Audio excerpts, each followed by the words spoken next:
Peter Jackson's The Lord of the Rings trilogy is revered for its sweeping, large-scale battle sequences, from the rain-soaked siege of Helm's Deep to the thunderous charge at Pelennor Fields. Yet, nestled within the grandeur of these epic set pieces is one of the trilogy's shortest yet most powerful confrontations, the brutal 50-second duel between Aragorn and Lurtz in the Fellowship of the Ring. While small in scale, this clash stands tall in impact, choreography, and emotional weight, marking it as one of the most memorable fights in the entire saga. A battle fueled by urgency and vengeance. Set during the climactic skirmish in Eowyn, the duel unfolds in the wake of tragedy.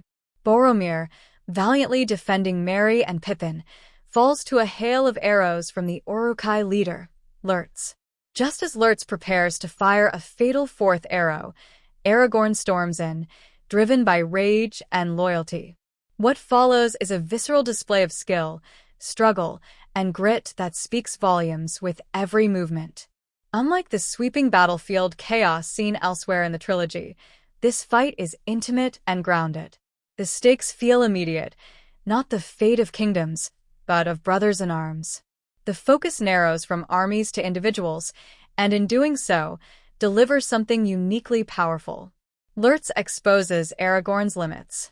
Up until this point in the Fellowship of the Ring, Aragorn had shown himself to be a nearly untouchable warrior. He had fended off ringwraiths, orcs, and a host of threats with calm precision. But Lurtz changed that. The Uruk-hai commander's raw physical strength immediately shifts the tone. Within seconds, he pins Aragorn against a tree with a brutal shield toss, forcing the ranger to fight without his sword. What makes this scene exceptional is the improvisational nature of the fight. Aragorn is outmatched in brute force, but compensates with speed and instinct. He punches, kicks, and uses a knife, gifted to him by Celeborn in Lothlorien, to injure Lurtz. The brawl becomes ugly and desperate, not choreographed elegance, but survival. Brutality, without excess. One of the fight's most iconic moments is also one of the most dangerous, Lurtz throwing Aragorn's own knife back at him. Viggo Mortensen, performing the stun himself, deflects the real dagger midair with his sword, all captured in one take, no CGI trickery. Jackson himself expressed awe at the moment in his director's commentary, describing it as entirely authentic and unrehearsed. From there, the fight escalates into a short-lived but fierce sword duel. Lurtz's power remains undeniable, but Aragorn's finesse takes center stage. In a final flurry of strikes, Aragorn disarms the Uruk-hai, runs him through the chest, and ends it with a swift decapitation.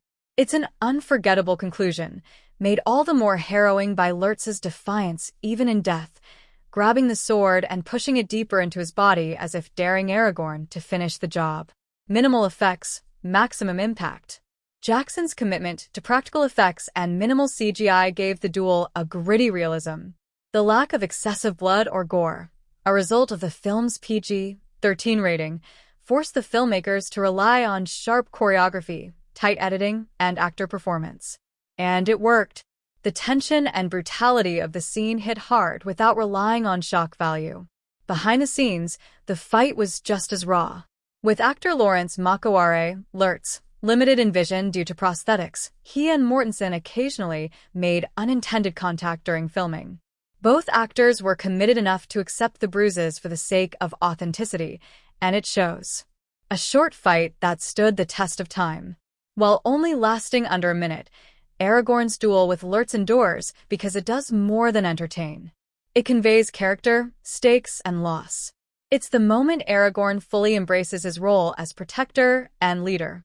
And it's the moment the Fellowship begins to fracture, not with a thunderous charge, but a quiet, heart-wrenching farewell to Boromir. In a trilogy filled with legendary action, it's this tightly wound, emotionally charged duel that exemplifies how The Lord of the Rings didn't need scale to be epic. It only needed purpose.